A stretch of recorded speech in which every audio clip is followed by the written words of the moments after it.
Patay ang isang batang lalaki dahil umano sa matinding pambubugbog ng kanyang sariling lola. Bukod sa mga pasa at paso ng sigarilyo, may saksak pa ng ice pick. Ang kawawang bata, saksi si Claire Delfin.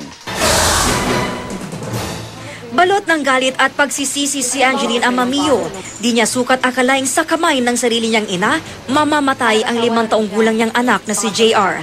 Bumigay ang musmos na katawan ng bata, mag-iisang buwan matapos itong isugod sa ospital, dulot ng walang awang panggugulpi umano ng lola nitong si Rosalie Flores.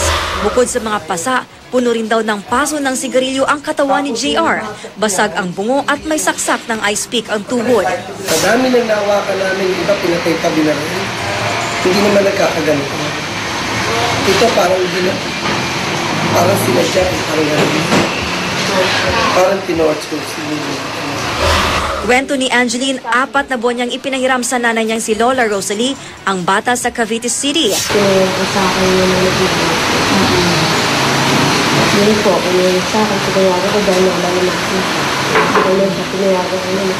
Dahil alam ko naman, hindi niya sasakto na yung ganun kagrabe na ako. Makailang beses na raw kinumpronta ni Angeline ang kanyang ina hinggil sa mga pasang nakita niya sa katawan ng anak. Pero itinanggi raw nito ang paratang. Kahit pa sa mismong karanasan ni Angeline nung siya'y bata pa, labis din daw ang pananakit sa kanya ng sariling ina. Hindi ko pa nasisisi na pinahiram mo yung anak.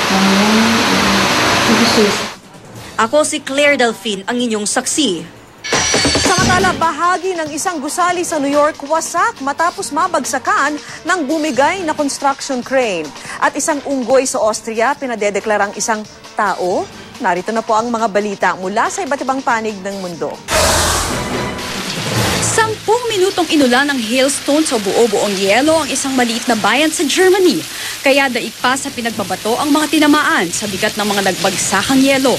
3 ang nasaktan habang umabot sa milyon-milyong euro ang halaga ng mga pinsala. Wasak ang tuktok ng isang high-rise apartment sa New York matapos bumulusok dito ang isang construction crane bago tuluyang bumagsak sa kalsada.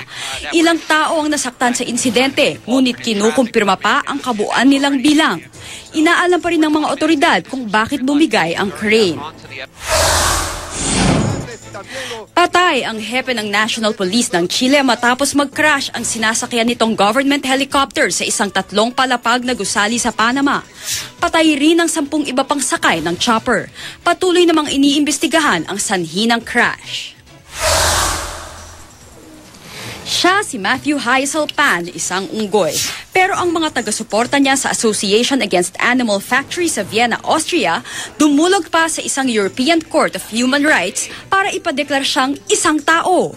Sa ganyang paraan lang daw kasi nila mapoprotektahan si Matthew, na hinuli pa sa Sierra Leone noong 1982 at ipinuslit sa Austria para gamitin sa mga pharmaceutical experiments. Isang bagong boutique ang binuksan ng French fashion house na Chanel sa Los Angeles sa Amerika. Sa disenyo pa lang ng boutique, talaga namang pang-A-list ito. Dinaluhan ang pagbubukas niya ng mga sikat na celebrity, kabilang ang gossip girl na si Leighton Meester at Nicolette Sheridan ng Desperate Housewives. Para sa saksi, Rosetti Rivera, nag-uulat. Saksi sa aming pagbabalik, mga pasyente ng Philippine Orthopedic Hospital. Walang hadlang para makapagsagala. Balita ang hatid ng isang liga ng katotohanan. Sasama-sama nating pagiging saksi.